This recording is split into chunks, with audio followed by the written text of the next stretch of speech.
Mga anak, pasensya na kayo ha. Yan lang kasi nakayanan ni tatay eh. Hayaan nyo, sa susunod na taon, babawi ako sa inyo. At hindi lang yan makakain ninyo.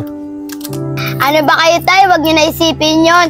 Isipin nyo na lang, masarap yung ang sarap ng fried chicken. Oo nga, Jackie.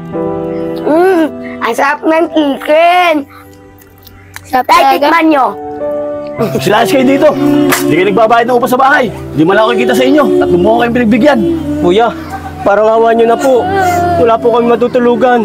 Kahit ngayong araw lang po, kuya. Hayaan nyo po, kuya. Pag nakasweldo po ako, babayaran ko agad po yung upa sa bahay. Hindi pwede. Ilang beses ko naman pinagbigyan. Mahirapan lang ako sa inyo. Magsialis kayo dito. Kuya, kahit ngayon lang po. Matapos lang po yung Noche-Buena. Wala po kasi kami matutulugan eh. Parang awa nyo na, kuya. Wala akong pakialam sa inyo. Basta lumayas kayo dito. Dami pa sinasabi.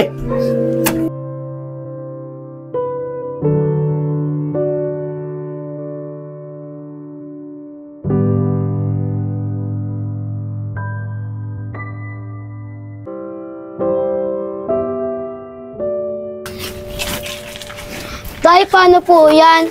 Noche-Buena po natin mamaya. Oo nga po, Tay. Paano na po yan? Wala po tayong handa. Kasi po wala naman po kayong pere. At wala naman po tayong magandang tutuluyan. Ano ba naman kayo mga anak? Kahit wala tayong handa ngayong Pasko at wala tayong matitirahan, ang importante magkakasama tayo. Tsaka huwag kayong mag-alala anak. Hanggat nandito ang tatay nyo, gagawa ko ng paraan para maging masaya tayo ngayong Pasko. Tama po kayo, Tay. Kahit wala po tayong bahay at wala po tayong handa, basta po magkakasama po tayong tatlo nila Jackie ngayong Pasko. Tama ka anak. Tara na anak.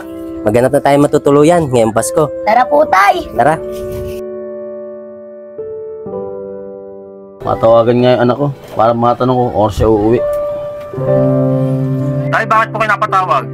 Nak, tanong ko lang kung oras ka uuwi. Para kung magluluto ako, o-order na lang tayo para may kakainin tayo mamaya na Noche-Buena. Naku tay, baka di ako makauwi. Kasi medyo nagkayayaan din sa trabaho eh. Medyo may konting salo-salo eh. Tawagan mo na si Bunso tay. Ganun ba anak? Sige anak, ingat ka dyan ha. Sige po tay, ganun din kayo tay, Merry Christmas din po. Ingat din po kayo dyan. Sige, Merry Christmas na lang anak. Matawagan na nga lang si Bunso, baka uuwi. Hello, Tay. Bakit po? Nak, tatanong ko sana kung uuwi ka. Para mamaya pag uwi mo, may kakainin tayo. Ano bang gusto mong lutuin? O order na lang ako. Naku, Tay. Nandito po ako sa Tagaytay eh. Nagkayaya po kasi yung mga klase ko eh. Baka po umaga na po yung dating ko, Tay. Ngayon na lang po, Tay. Sige po, Tay. Merry Christmas po sa inyo. Sige nak, ingat ka dyan ha. Merry Christmas din sa'yo. Ano ba naman yan? Di pa lang makauwi yung mga anak ko. Nag-iisa pala ako na ngayon mag-Noche-Buena. Ano yan? Kakain na lang ako mag-isa labas. Jackie, ba't ang tagal ni Tatay? Hindi ko nga alam eh. Mga anak, nandito na ako. Diba sabi ko sa inyo, gagawa ko ng paraan. Tsaka binili ko kayo ng fishball. Paborito nyo. O, tigisa kayo. Wow, paborito natin yan, Tay ah. Oo, mga anak. Sige na, kainin nyo na yan. Mga anak, pasensya na kayo ha. Yan lang kasi nakayanan ni tatay eh. Hayaan nyo, sa susunod na taon, babawi ako sa inyo. At hindi lang yan makakain ninyo. Ano ba kayo tayo? Huwag nyo na isipin yun. Isipin nyo na lang, masarap yung ang sarap ng fried chicken. Oo nga, Jackie. Ang sarap ng chicken. Sarap Tay, talaga. tikman nyo. Diba, Tay, masarap? Oo nga mga anak, ang sarap. Lasang fried chicken nga. Sabi ko sa'yo, Tay, masarap to eh. Tay, kahit wala po tayong handa, masarap din po tong fishball. Tay, Merry Christmas po sa inyo ah. Merry Christmas din sa inyo mga anak. Sige na, kainin nyo na yan. Sarap talaga ng chicken ko, Jackie. Masarap yung akin. Masarap. O tay, kayo naman tay. Si Randy ba yun? Mga naupahan sa akin. Oo, si Randy nga. Randy? O kuya, kayo pala. Huwag nyo na kami sisigawan kuya. Tsaka, utang ko po sa inyo. Babayaran ko po agad pag nakaluwag-luwag na po ako. Ay, hindi Randy. Tanong ko lang sa'yo.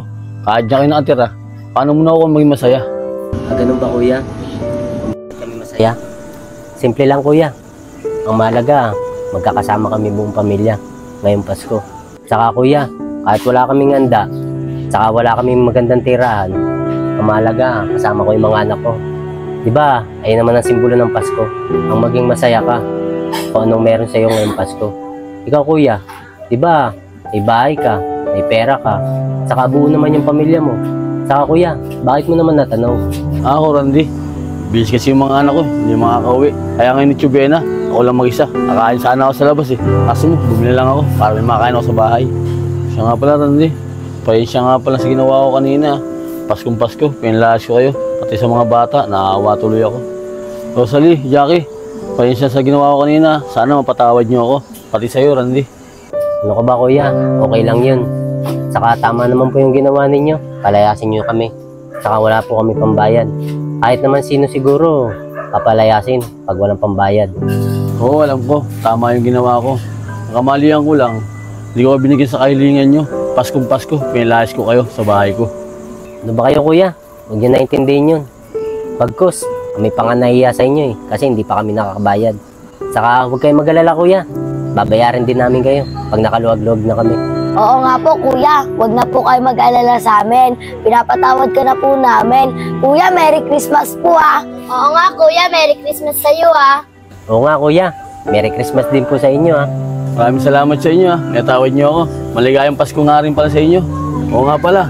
Total, mag-isa naman ako sa bahay eh. Pinamili ko ng Chubena. Pasalo-salo natin sa bahay. Doon tayo mag-ng Chubena. Saka nga pala, Randy, sa inuupahan yung bahay. Bumalik na kayo doon. Saka yung utang mo, saka mo na isipin nyo pag nakaluwag-luwag na kayo.